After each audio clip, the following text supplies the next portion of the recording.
Hello, this is Mrs. Goodlet. Today we will be reading from Alan Gratz, Ground Zero, a story of 9/11. Chapter 32, page 241. Rashmina. Momardan, Afghani. Rashmina woke to the sound of singing. We are Afghan people. We are Afghans of the mountains. It was pitch black and Rashmina couldn't see. But she would know the sound of her grandmother's voice anywhere. The song she was singing, Momardin Afghani, was one of Anna's favorites. Ears ringing, dust clogging her mouth and throat, Rashmina crawled toward the sound. She found her grandmother lying on the ground, half covered by the door of an old Soviet truck. I figured if I kept singing, someone would find me, her grandmother rasped. Rashmina pulled the door off her. Are you all right, Anna? I may have broken a bone or two, she admitted. Just let me lie here, Mina John. Rashmina's heart skipped a beat. Her grandmother was as stubborn as a donkey when it came to doctors. She claimed she'd never been sick in her life, but Rashmina knew she just didn't like to make trouble. She might be lying there without a leg right now and not even admit it. Rashmina patted her grandmother's body just to be sure. Stop fussing, Anna growled. Rashmina heard whining and crying in the darkness. Her brother, Zahir, was alive. Hush, Rashmina's mother said, her voice heavy. Anna, keep singing. More, Rashmina cried. She wanted to go to her mother, but where was she?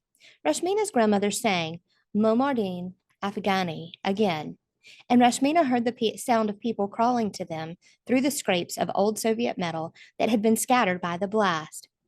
First came her mother and Zahir, then Marzia. As Rashmina hugged her family, more people found them. An old couple from next door, a young girl from farther up the steps, Taz, too. For a little while, everyone was too dazed to move or speak. Anna finished her song and things grew deathly, oppressively quiet. She couldn't even feel vibrations anymore from the fighting up above. Is everyone all right? Taz asked at last. What's happened? I still can't see. I don't know, Rashmina told him. We can't see either. It's completely dark. Wait, she remembered. The flashlight! Thank God she had put it in her pockets before the explosion. She put her hand in her pocket, but when she touched the flashlight, a sharp pain shot through her palm and she gasped. What is it, Mina John? Moore asked in Pashto.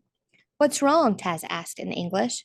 Rashmina pulled the flashlight out with her other hand and clicked it on. Everyone squinted again in the bright light, even Taz a little. Hey, I can see that, Taz said. Not great, but I can see a dull glow. I think my eyes are getting better. Rashmina shined the light on her hand. There was a deep gash across the right palm. It must have happened when part of the ceiling caved in. I have a bad cut on my hand, Rashmina told her mother, and then translated for Taz. Rashmina's mother started to tear a piece of cloth from her tunic for a bandage. Wait, I have some Curlex, Taz told them. Rashmina didn't know that word, but it was some kind of bandage Taz carried in his pockets. He told her how to use it, and she pushed the gauze into her cut with a hiss of pain. Sorry, he told her. This stuff is good, but if the cut's deep, you may still end up with a scar. See, I've got one too. He held out his hand to show her. He had a long, dirty scar in almost the same place on his palm. It still aches every now and then when it's cold and gloomy outside, he told her. But most of the time, Taz paused as though what he was saying brought back a painful memory for him. But most of the time, you've just got to forget it's there, he finished. Some of the others in the cave had injuries too. Rashmina did what she could to help them with the bandages Taz gave her. Where are all the other people? Rashmina's mother asked. There were a lot more of us before. Rashmina turned the flashlight toward the front of the cave. Where there had once been a large open cavern filled with old Soviet equipment, now there was just a pile of rocks. The whole front half of the ceiling had caved in. Rashmina explored the falling rock fall, looking for a way through. She stopped when she saw the legs of some poor soul sticking out from under a boulder. The rest of the woman's body crushed in the cave-in, crushed like all the other people who had been with them in the cave. And there was no way through. The fallen rocks covered everything. I've killed us, Rashmina thought. Everyone we know and love. Moore was right. I brought death to our village when I brought Taz into our home. She cried silently. She had chosen what was right over what was easy. She had dared to be someone new, someone better, to carve a path for herself.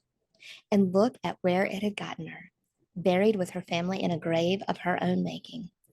Rashmina quickly swept the light away so no one else could see the body. Is it bad? Taz asked. Rashmina felt the anger of 100 souls well up inside of her, and she turned on the American soldier. Is it bad? She said. Yes, it's bad. There was only one entrance to this cave, and now we're trapped. We're trapped. And all those other people who were in here with us are dead. Rashmina picked up a rock from the ground and hurled it at Taz. He still couldn't see well, but he heard the rock strike the wall behind him and flinched. Rashmina picked up another stone and threw it at him, hitting him in the arm. Hey, what? He started to ask. We're trapped and they're dead, and it's all your fault, Rashmina yelled at him. It wasn't her fault for dreaming. It was his fault for being here. But I didn't.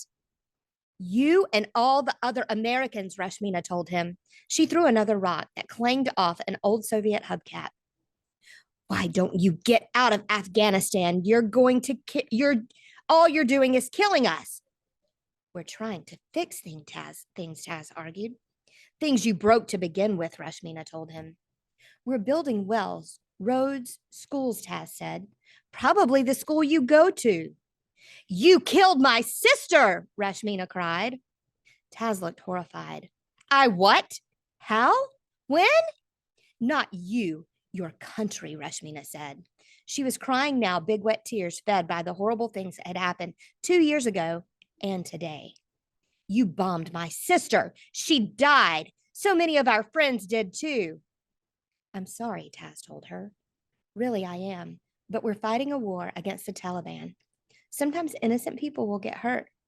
We're trying to help. Rashmina burned inside. Was this anger what Passoon felt all the time?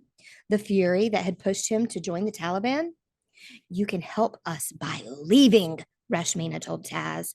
My village was never bombed until the Americans came. We have to be here, Taz argued.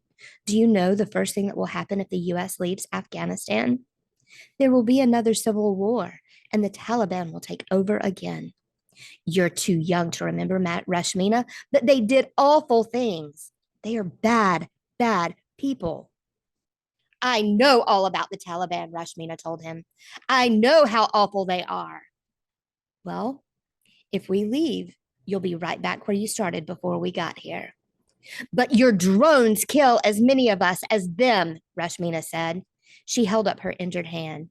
You bandaged our wounds and you want us to say thank you, but you're the reason we're hurt.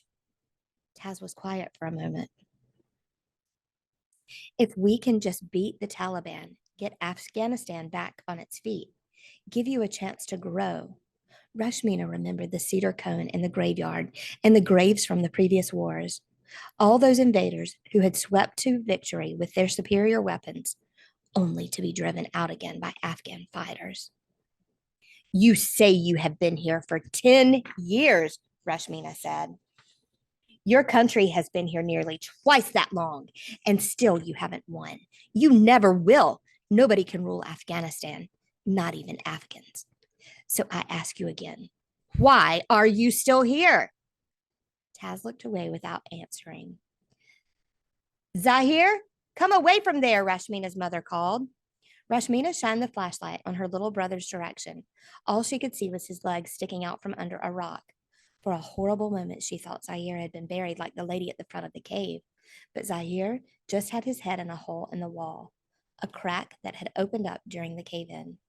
Marzieh and their mother were able to drag the curious 2-year-old out by his ankles.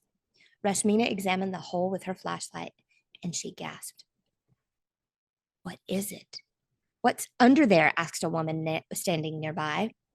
Rashmina felt a tiny spark of hope rekindle in her chest, and she turned excitedly to the others. It might be another way out.